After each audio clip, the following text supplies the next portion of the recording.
Y'all can't pay the ancestors, so y'all got to pay their descendants.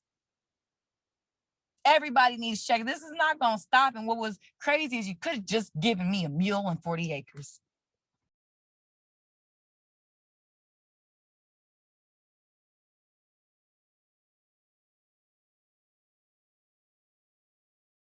This has certainly been the longest sustained conversation about reparations that either of us can remember, starting with Marianne Williamson's January 2019 presidential election bid, when she dared to utter the R word. And sadly, because of all of the horrible things that have been happening, to the deaths of Black people, the unarmed Black people at the hands of police, that too has fueled this conversation. Then at the end of last summer, a civics poll revealed that just a little bit over 30% of white Americans and the majority of young white Americans supported a reparations initiative. The American people are learning more about the racial wealth gap.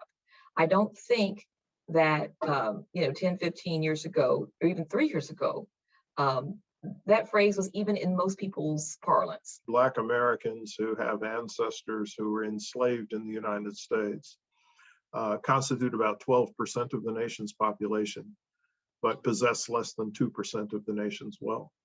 And so I guess the focal point for a reparations project from our standpoint is the emphasis or prioritizing elimination of the racial wealth gap.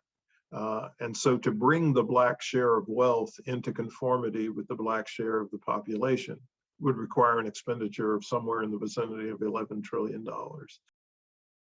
This is a national program. This is a program that is necessary because of the immoral decisions that our federal government has made over several hundred years.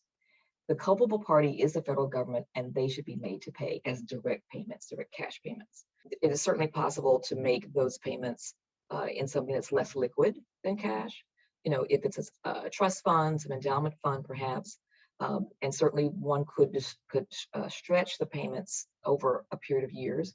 We would advocate that no more than 10 years. We are hopeful that this is a time when conversation is the starter, but that action is absolutely attached to it, and that there will be some real traction.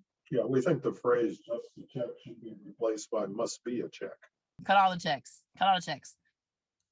Cut all the checks. Every single check. Make it payable to the liberation.